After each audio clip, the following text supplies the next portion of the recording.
What's up, tribe? How you guys doing? This is your review for Love and Hip Hop Hollywood, season 6, episode 8. So look, K Michelle met with her surrogate and let her know, I need you to treat this like it's a job. Like, we not friends, we not about to be family.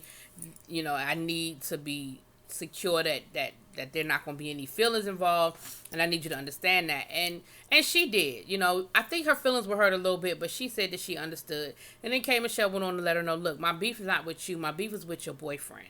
I'm not making an arrangement with you. I'm not making an arrangement. It's between me and you. I am making an arrangement with you, not your boyfriend.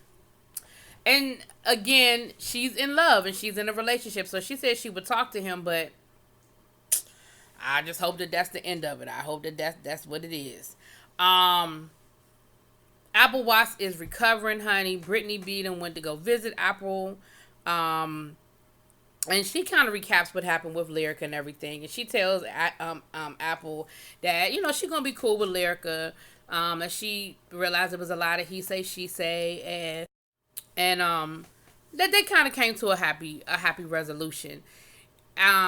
Brittany and Apple start sort of talking about their family situation and realize they have a lot in common. Both of them had mothers who had drug issues and things of that nature. And Apple was saying how her mom sort of reached out to her and her mom wants to talk to her. And she's like, I ain't talked to my mama since I put her out of my house. She just be doing the most. She do too much.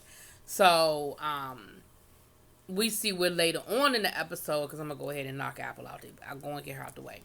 She meets up with her mama. Now look, y'all. I could respect the hell out of Apple because it sounded like she done had a hell of a life. She said that her and her sister ended up in foster care because her mom was out there doing what her mom was doing. They went to live with the grandmother, but then her mom had a set of triplets, and once the triplets came along, they put Apple and her sister in foster care and kept the triplets. And it probably was a financial issue. And Apple, by her own admission, said that she was wild. So they was probably out there running them streets and being wild. And the grandmother was like, I can't do nothing about them two older ones. But these younger ones, maybe I could save them. Maybe I could do something with them. And Apple was like, well, why didn't you take us? And her mama was like, look, I was running the streets, okay? I was living from pillar to post. I didn't have nowhere for you to live. Like, I was out there wilding and doing my thing. I didn't have nowhere for you to live.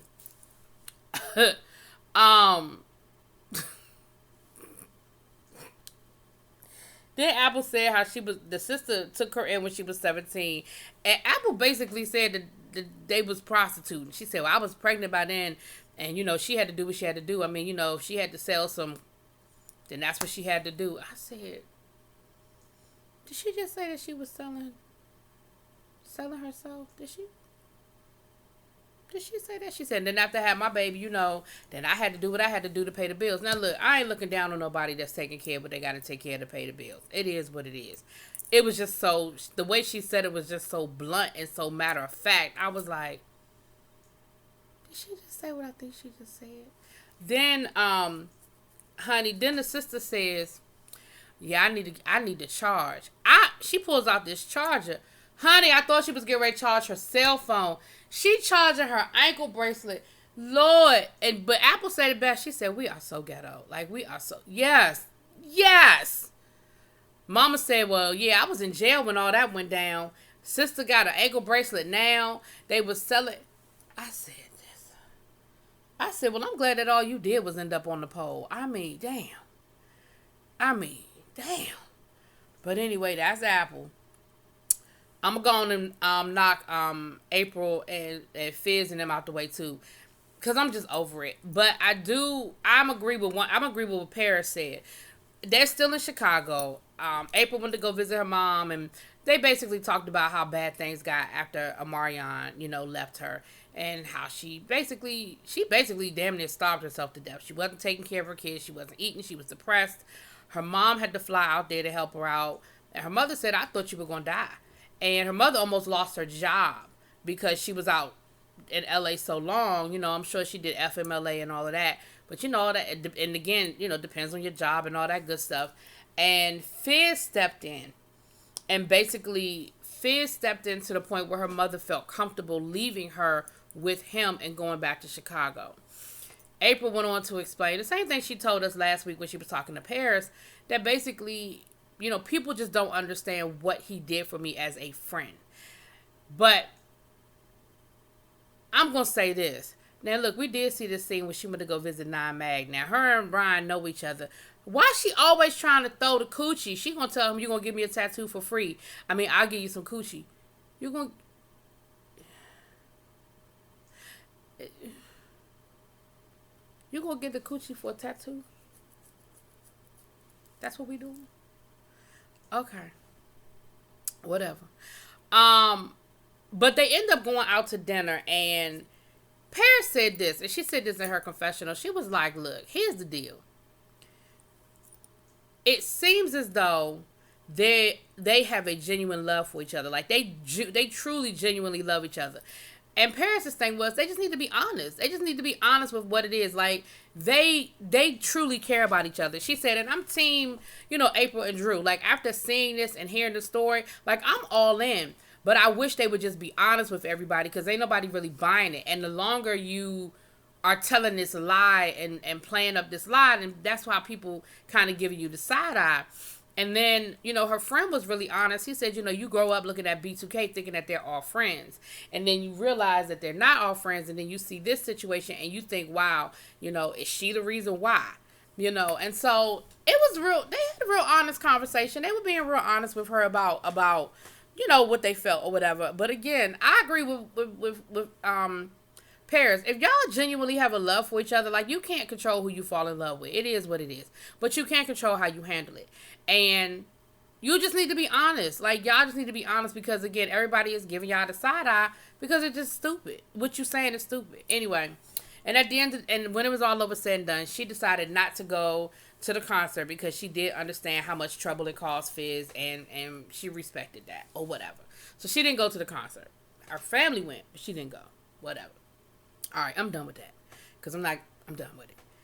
Back over to L.A., where I want to pick up. All right.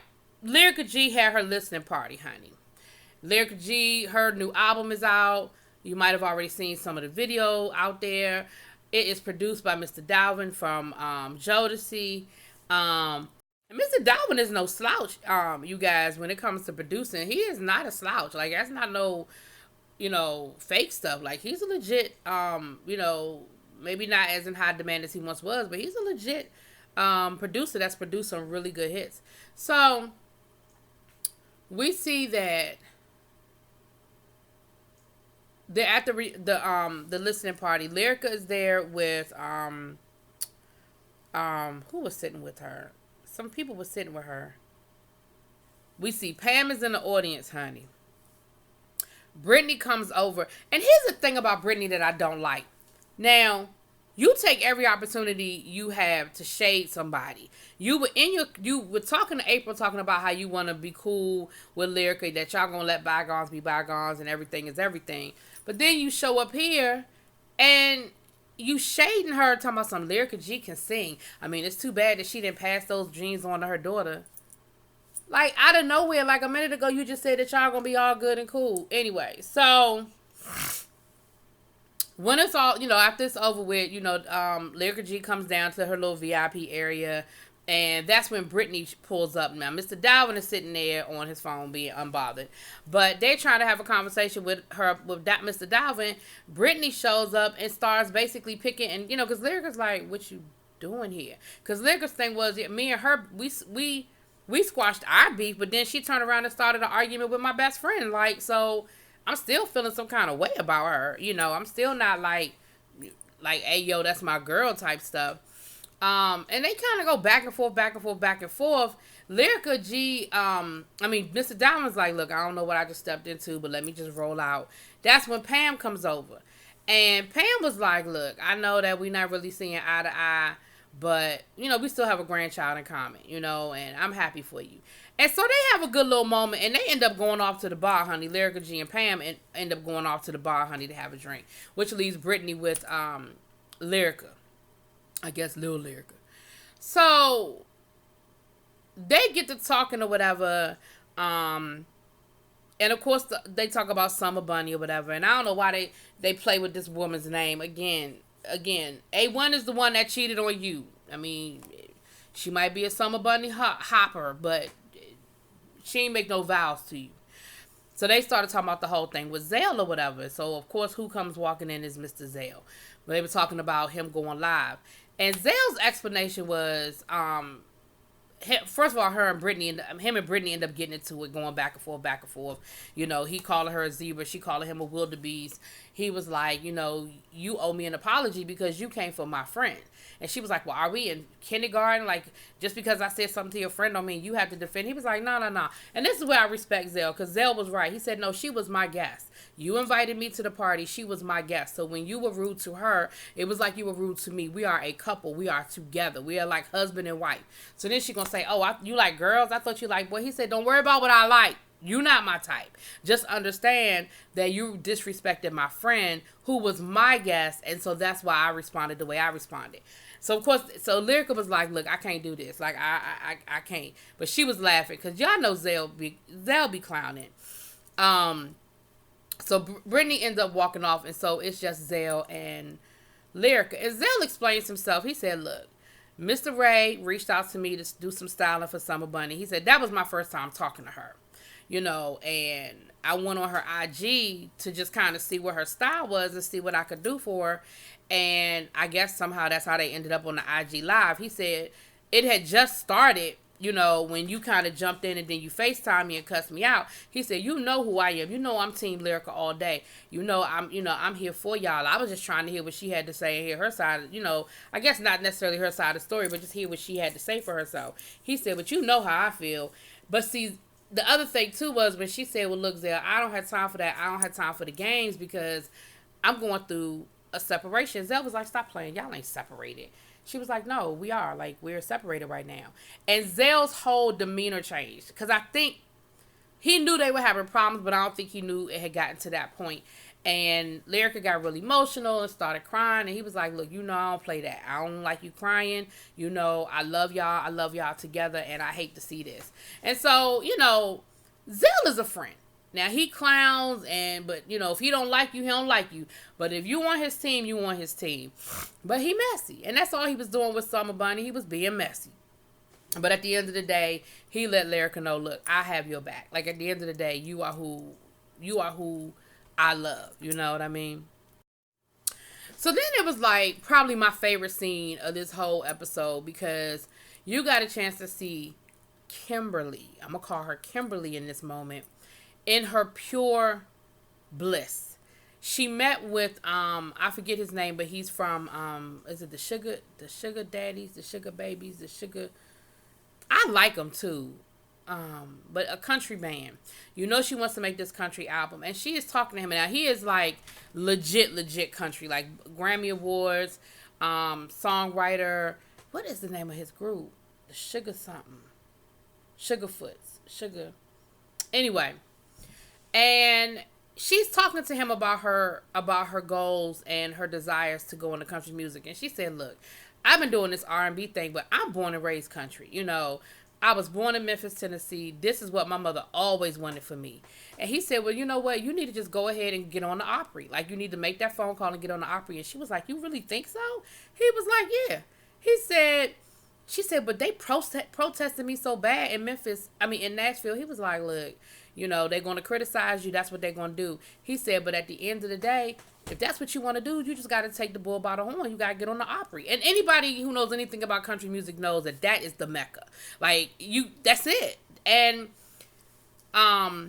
he said, well, do you have any songs or anything? And she said, well, I've been writing some stuff, but, you know, I had a few songs, but, you know, I'm not ready for the Opry.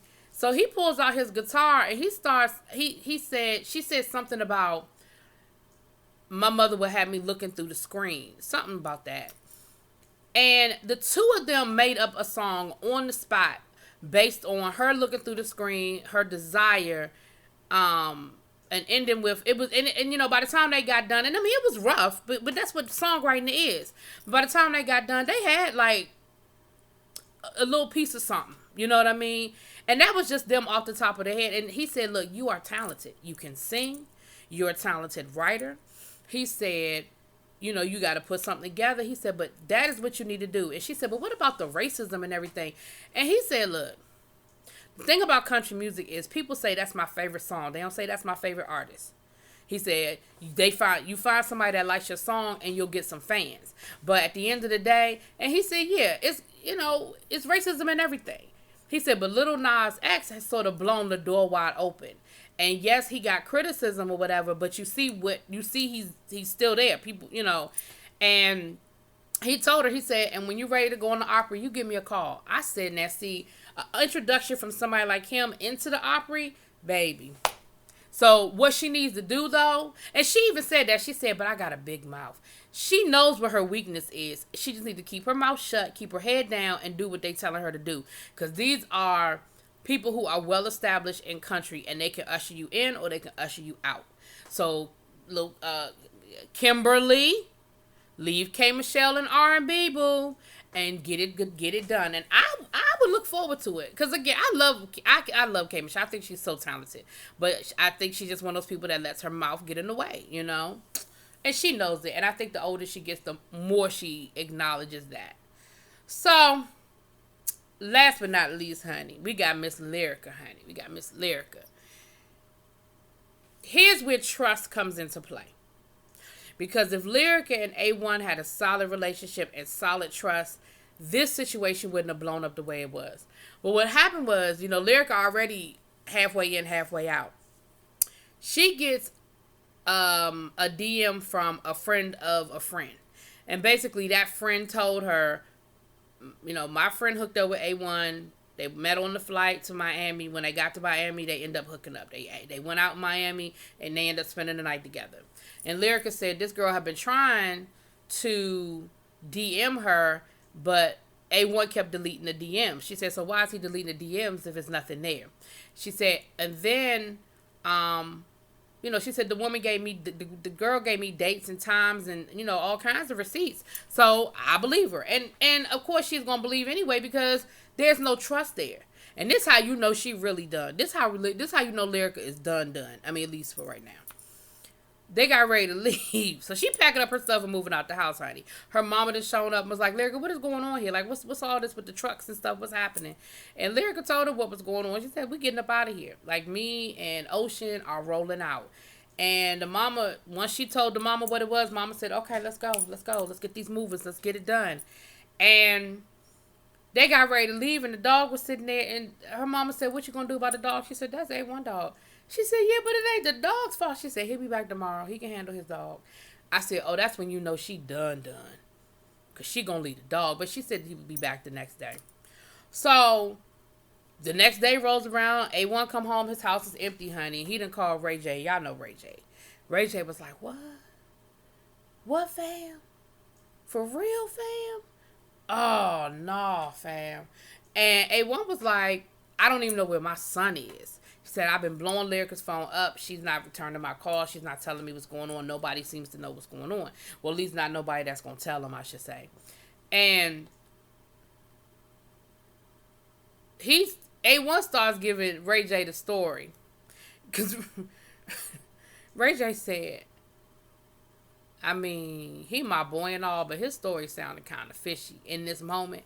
I don't know how I really feel about what he's saying. Because, of course, he tried to say that he met the chick on the plane, but ain't nothing go down once they got to Miami. Ray J was like, you sure? Yeah, man. Nah, I mean, ain't nothing happened. Ray J was like, tag, fam. He said, I mean, me and my wife get into arguments, and she say she leaving, but she just go to her mama house. She don't move out. I was like, Ray J got a clown. And basically where we leave off is somebody's downstairs at the door. And that was pretty much where the whole thing leaves off. But A1's thing is with my son, she not going to play games with my son. She ain't playing games with your son. She'll answer the phone eventually. So anyway, let me know what y'all think. Drop it in them comments. Peace.